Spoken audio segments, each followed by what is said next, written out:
அனைவருக்கும் வணக்கம். இது யூகேவி தமிழா. கல்வி சம்பந்தப்பட்ட தகவல்களை நம்ம சேனல்ல தொடர்ச்சியா கொடுத்துட்டு வரோம்.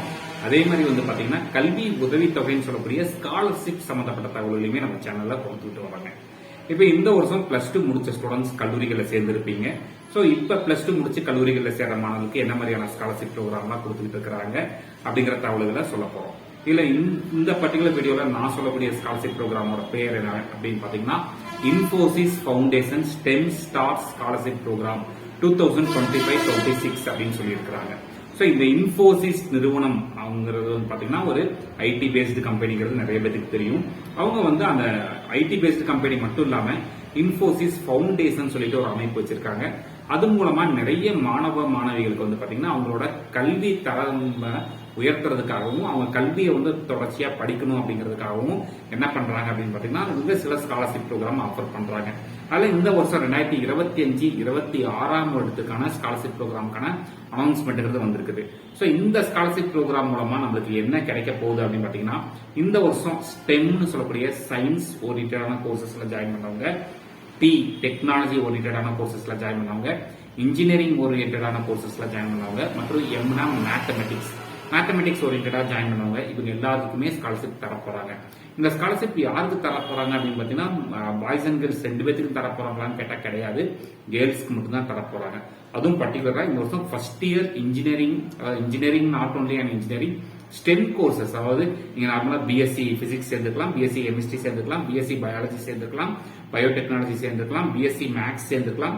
இது மாதிரி ஆர்ட்ஸ் அண்ட் சயின்ஸ்ல படிச்சிருந்தாலும் ஓகே, டெக்னாலஜிக்கல் ஓரியன்டா கோர்சஸ் படிச்சிருந்தாலும் சரி, இன்ஜினியரிங் ஓரியன்டா படிச்சிருந்தாலும் சரி.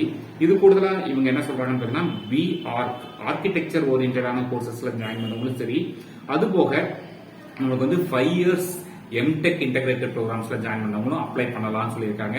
இது அப்ளை பண்றதுக்கான கடைசி தேதியா இவங்க என்ன கொடுத்திருக்காங்க அப்படின்னு பாத்தீங்கன்னா செப்டம்பர் 15 கொடுத்திருக்காங்க. சோ இன்னும் நமக்கு லாங் டைம் இருக்குது. சோ இதுக்கு மாணவிகள் அப்ளை பண்றதுக்கு தயாரா இருந்துக்கோங்க. இதுக்கான பேசிக் எலிஜிபிலிட்டி கிரைடீரியா என்ன சொல்லிருக்காங்க பாத்தீங்கன்னா கண்டிப்பா இதுக்கு அப்ளை பண்ணக்கூடிய பெண்கள் கேர்ள்ஸ்ங்கிறவங்க இந்தியன் சிட்டிசன் தான் இருக்கணும். இந்த வருஷம் +2 முடிச்சவங்களா இருக்கணும். ப்ரீவியஸ் இயர்ஸ்ல முடிச்சிருக்கவங்களுக்கு இது அப்ளிகபிள் கிடையாது. இந்த வருஷம் +2 முடிச்ச ஸ்டூடெண்ட்ஸ் தான் இதுக்கு அப்ளிகபிள். இது போக நீங்க ஸ்டெம் ரிலேட்டடான கோர்சஸ்ல ஜாயின் பண்ணிருக்கீங்க, பட் இந்தியா முழுமையா இருக்கக்கூடிய எல்லா கல்லூரிகள்ல சேர்ந்த மாணவர்களுக்கும் இது கிடையாது. இந்த ஸ்காலர்ஷிப் எங்கெல்லாம் அப்ளிகபிள் ஆகுதுன்னா NIRF ரேங்கிங் சொல்லுவாங்க. NIRF ரேங்கிங் இருக்கக்கூடிய கல்லூரிகளில் படிக்கக்கூடிய மாணவிகளுக்கு மட்டும் தான் இதை அப்ளிகபிள் சொல்லி இருக்கிறாங்க. அதுபோக உங்க குடும்பத்தோட ஆனுவல் இன்கம்ங்கிறது ஆண்டு வருமானங்கிறது 8 லட்சம் ரூபாய்க்கு கம்மியா இருக்கிறவங்க மட்டும்தான் இதுக்கு அப்ளை பண்ணணுங்கிற மாதிரி சொல்லி இருக்கிறாங்க. சோ இதுக்கு மூலமா நம்மளுக்கு என்ன கெயின் கிடைக்க போகுதுன்னு பாத்தீங்கன்னா ஒவ்வொரு வருஷமுமே மாணவிகளுக்கு என்ன தர போறாங்கன்னா 1 லட்சம் ரூபாய் அவங்க பே பண்ண போறாங்க. அந்த 1 லட்சம் ரூபாய் நீங்க கல்லூரி கட்டணம் செலுத்துறதுக்கு பயன்படுத்திட்டாலும் சரி, ஹாஸ்டல் ஃபீஸ் கட்டுறதுக்கு யூஸ் பண்ணிக்கிட்டாலும் சரி, மெஸ் பில் கட்டுறதுக்கு யூஸ் பண்ணிக்கிட்டாலும் சரி, பட் எவ்ரி இயர் 1 லேக். இந்த 1 லேக்ங்கிறது ஃபர்ஸ்ட் இயருக்கு மட்டும் தர்றாங்களா அப்படின்னு கேட்டா கிடையாது. நீங்க ஃபர்ஸ்ட் இயர்ல அப்ளை பண்றீங்க அப்படிங்கிற பட்சத்துல 4 வருடங்களுக்கும் தர போறாங்க. சோ 4 இது மேக்ஸிமமே 4 இயர்ஸ் தான். இன்டகிரேட்டட் ப்ரோக்ராம்ஸ் மட்டும் 5 இயர்ஸ் தருவாங்க. சோ 4 வருடங்களுக்கு இந்த ஸ்காலர்ஷிப் ஆஃபர் பண்ண போறாங்க. சோ அந்த 1 லட்சம் ரூபாய் உங்களுக்கு தர போறாங்க. சோ இது நீங்க லேப்டாப் வாங்குறதுக்கு யூஸ் பண்ணிக்கலாம், இல்ல காலேஜ் ஃபீஸ் கட்டுறதுக்கு யூஸ் பண்ணலாம், புக்ஸ் வாங்குறதுக்கு யூஸ் பண்ணிக்கலாம். சோ என்ன மாதிரியான செலவுகள் வேணாலும் பண்ணிக்கலாம் அப்படிங்கிற மாதிரி சொல்லி இருக்கிறாங்க. இதை அப்ளை பண்றதுக்கு என்னென்னலாம் டாக்குமெண்ட்ஸ் தேவை அப்படின்னு பாத்தீங்கன்னா உங்களுக்கு ஒரு பாஸ்போர்ட் சைஸ் போட்டோகிராஃப் தேவை. ரெண்டாவதா நீங்க 12th மார்க் ஷீட் மற்றும் 12th ஏதாவது என்ட்ரன்ஸ் எக்ஸாம் எழுதிருந்தீங்கன்னா அந்த என்ட்ரன்ஸ் எக்ஸாமோட ஸ்கோர் கார்டு வேணுங்கிறாங்க. கவர்மெண்ட் இஸ்யூட் ஐடி கார்டு, அதாவது ஆதார் கார்டு இல்லைன்னா ஓட்டர் ஐடி, பாஸ்போர்ட் இல்ல ரேஷன் கார்டு இருந்தா போதுங்கிறாங்க. அது போக இந்த வருஷம் நீங்க கல்லூரியில சேர்ந்ததுக்கான அட்மிஷன் ப்ரூஃப் கேட்கறாங்க. It may be provisional allotment ஆர்டரா இருக்கலாம், இல்ல காலேஜ்ல இருந்து அபிஷியலா போனஃபைட் சர்டிபிகேட் வாங்கி தரலாம், இல்ல ஃபீஸ் ரெசிப்ட் கூட நீங்க கொடுக்கலாம் அப்படிங்கிற மாதிரி சொல்றாங்க. கண்டிப்பா ஃபேமிலியோட இன்கம் சர்டிபிகேட் வாங்கி தான் அப்ளை பண்ணணுங்கிறாங்க. சில ஸ்காலர்ஷிப் ப்ரோக்ராம்ல ஐடி ஃபைல் பண்ணியிருந்தாலே போதும், அதை வச்சே எடுத்துக்கிறாங்க.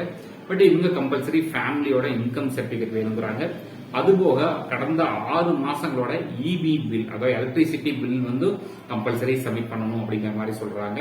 அதுபோக நீங்க இந்த 1 லட்ச ரூபாய் பேமெண்ட் பண்றாங்க அப்படிங்கிற விஷயத்துல என்ன மாதிரியான செலவுகள் பண்றதுக்கான பாசிபிலிட்டிஸ் இருக்கு. உதாரணத்துக்கு காலேஜ்ல இருந்து ஃபீஸ் ஸ்ட்ரக்சர் வாங்கி தரலாம், ஹாஸ்டல் ஃபீஸ் ஸ்ட்ரக்சர் வாங்கி தரலாம், மெஸ் பில்க்கான ஃபீஸ் ஸ்ட்ரக்சர் வாங்கி தரலாம். இது எல்லாமே கொடுக்கணும். இது போக கம்பல்சரி நீங்க அப்ளை பண்ணக்கூடிய மாணவிகள் பெயர்லயே வந்து பேங்க்ல வந்து பாஸ்புக், பேங்க்ல அக்கௌண்ட் இருக்கணும். அதோட பாஸ்புக்கோட ஃப்ரண்ட் காப்பி பிளஸ் வந்து செக் கேன்சலேஷன் செக் கேன்சல் பண்ண அந்த கேன்சலேஷன் செக்கும் வந்து கொடுக்கணும் அப்படிங்கிற மாதிரி சொல்லியிருக்காங்க. இது அப்ளை பண்றதுக்கு நீங்க என்ன பண்ணிக்கலாம்னு பாத்தீங்கன்னா, நார்மலா கூகுள்ல போயிட்டு நீங்க வந்து Infosys STEM Star Scholarship Programme அப்படிங்கறது கொடுத்தாலும் சரி, இல்லைன்னா இதுக்குன்னு சில வெப்சைட்ஸ்லாம் இருக்குது. இதுல வந்து பாத்தீங்கன்னா இப்ப நான் பார்த்துட்டு இருக்கிறது buddyforstudy.com அப்படிங்கிற வெப்சைட் மூலமா நம்ம வந்து சொல்லிட்டு இருக்கோம். இது அப்ளை பண்ண இதுக்கு வந்து இப்ப நம்ம எல்லாமே சேர்ந்து அப்ளை பண்ணிடுறோம். இவங்க எப்படி இதை வந்து ப்ராசஸ் பண்றாங்க அப்படின்னு பாத்தீங்கன்னா, ஃபர்ஸ்ட் ஆஃப் ஆல் நீங்க அனுப்புற அப்ளிகேஷன்ஸ் எல்லாத்தையுமே ஷார்ட் லிஸ்ட் பண்றாங்க. தென் வந்து அவங்க வந்து த்ரூ டெலிபோனிக் கால் மூலமா வெரிஃபை பண்றாங்க. தென் பிசிக்கல் வெரிஃபிகேஷனுமே இருக்கு. எடுத்த உடனே ஸ்காலர்ஷிப் ப்ரோக்ராம்ங்கிறது கொடுக்க போறது கிடையாதுங்க. அதே மாதிரி இதுல எந்த ஏஜ் லிமிட்டும் கிடையாது. முக்கியமா பாக்குறது வந்து பாத்தீங்கன்னா, அவங்க வந்து மெரிட்டோரியஸ் ஸ்டூடெண்டா பாக்குறாங்க. மெரிட்டோரியஸ்னா நல்ல மதிப்பெண்கள் வாங்கின மாணவிகள் பாக்குறாங்க. NIRF ரேங்கிங்ல இருக்கக்கூடிய கல்லூரிகளை படிக்கக்கூடிய மாணவிகள் பாக்குறாங்க. மூணாவதா ஃபேமிலி இன்கம்ங்கிறது 8 lakhs கம்மியா இருக்கக்கூடிய ஸ்டூடெண்ட்ஸ் தான் வந்து பாக்குறாங்க. இதை வந்து 4 வருடங்களுக்குமே தர்றாங்க. சரிங்களா? சோ இதுதான் வந்து டோட்டலா வந்து இந்த Infosys STEM Star Scholarship Foundation Programme பத்தின தகவல்கள். இதுக்கு இது மாதிரி உங்களுக்கு வந்து பாத்தீங்கன்னா கண்டினியூஸா இந்த மாதிரி ஸ்காலர்ஷிப் சம்பந்தப்பட்ட தகவல்களா வேணும் அப்படிங்கிறவங்க UKV தமிழா அப்படிங்கிற யூடியூப் சேனல் சப்ஸ்கிரைப் பண்ணிக்கோங்க. மற்றும் முக்கியமான விஷயத்த சொல்றேன், ஏன்னா ஒவ்வொரு ஸ்காலர்ஷிப்போட வீடியோஸ்லயுமே நான் திரும்ப திரும்ப சொல்லிட்டு இருக்க விஷயம் இதுதான். ஒரு ஸ்காலர்ஷிப்க்கு நீங்க கல்லூரியில ஜாயின் பண்ணிட்டீங்க, ஸ்காலர்ஷிப்க்கு அப்ளை பண்றீங்க அப்படின்னா, அப்ளை பண்ணக்கூடிய முதல் ஸ்காலர்ஷிப்பே நம்மளுக்கு கிடைக்கணும் அப்படிங்கறதெல்லாம் எதுவுமே கிடையாதுங்க. ஏன்னா நிறைய பேர் என்ன பண்றாங்கன்னா, ஒரு ஸ்காலர்ஷிப் அப்ளை பண்றாங்க, ஸ்காலர்ஷிப் பத்தின வீடியோஸ் நம்ம வந்து ஒவ்வொரு வருடமும் கொடுத்துட்டு வரோம். இதை உட்காந்து அப்ளை பண்ண சொல்றோம், பாக்குறாங்க, அப்ளை பண்றாங்க. அப்ளை பண்ண உடனே என்ன பண்ணிடுறாங்கன்னா, ஃபர்ஸ்ட் ஸ்காலர்ஷிப் ப்ரோக்ராம் கிடைக்கலைன்னா இது ஃபேக், இது வந்து இப்படி எல்லாம் கிடையவே கிடையாதுன்னு சொல்லிட்டு இருக்காங்க.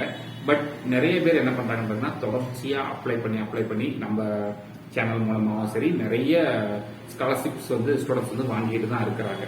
ஸோ ஒரே ஒரு சின்ன விஷயம் தான், அப்ளை பண்ற ஃபர்ஸ்ட் ஸ்காலர்ஷிப்பே கிடைக்கும் அப்படின்னு எதிர்பார்க்கலாம் அப்ளை பண்ணாதீங்க. நீங்க வந்து ஃபர்ஸ்ட் இயர்ல மட்டும் தான் ஸ்காலர்ஷிப் அப்ளை பண்ணணும்னு கிடையாது. அது இந்த ஸ்காலர்ஷிப் ப்ரோக்ராம்ங்கிறது ஃபர்ஸ்ட் இயருக்கு. பட் ஆக்சுவலா வந்து பாத்தீங்கன்னா, நீங்க ஒரு கல்லூரியில படிக்க ஆரம்பிக்கிறப்ப முதல் வருஷத்துல இருந்து கடைசி வருஷம் வரைக்கும் நீங்க ஸ்காலர்ஷிப் விடாம அப்ளை பண்ணிட்டே இருக்கணும். ஏதாவது ஒரு ஸ்காலர்ஷிப் கிளிக் ஆகலாம். இந்த விஷயங்கள்லாம் நடக்கிறதுக்கு நீங்க ஒரு 20-30 அப்ளிகேஷன்ஸ் போட வேண்டி கூட வரலாம். பட் என்னன்னு பாத்தீங்கன்னா, நம்பிக்கையா அப்ளை பண்ணிட்டு இருக்கவங்களுக்கு சில பேருக்கு ஸ்காலர்ஷிப்ங்கிறது கிடைச்சிட்டு இருக்குது. சில ஸ்பெசிபிக்கான ஸ்காலர்ஷிப் ப்ரோக்ராம்ஸ் பாத்தீங்கன்னா நம்ம சேனல்ல தொடர்ச்சியா கொடுப்போம். ஸோ அதெல்லாம் பயன்படுத்தி ப்ரீவியஸ் இயர்ஸ்ல கடந்த ஒரு சில வருடங்கள்ல மாணவர்களும் மாணவிகளும் ஸ்காலர்ஷிப் வந்து வாங்கிட்டு தான் இருக்கிறாங்க. ஸோ ஹோப்பை மட்டும் விட்டுற வேண்டாம். ஸ்காலர்ஷிப் கண்டினியூஸா அப்ளை பண்ணிட்டே இருங்க. ஃபர்ஸ்ட் ஸ்காலர்ஷிப் ப்ரோக்ராம்லேயே கிடைக்கணும் அப்படிங்கிறது அவசியம் இல்லை. இந்த மாதிரி கண்டினியூஸா உங்களுக்கு வந்து ஸ்காலர்ஷிப் சம்பந்தப்பட்ட தகவல்கள் மற்றும் பல்வேறு வகையான படிப்புகள், பல்வேறு வகையான கவுன்சிலிங் சம்பந்தப்பட்ட தகவல்கள் வேணுங்கிறவங்க UKV தமிழா அப்படிங்கறது யூடியூப் சேனல் சப்ஸ்கிரைப் பண்ணிக்கோங்க. மற்றும் இந்த வீடியோ உபயோகமா இருக்கு நீங்க ஃபீல் பண்ணீங்கன்னா, உங்களுக்கு தெரிஞ்ச மாணவ மாணவிகள் மற்றும் பெற்றோர்களுக்கு இந்த வீடியோ ஷேர் பண்ணுங்க. மிகவும் நன்றி.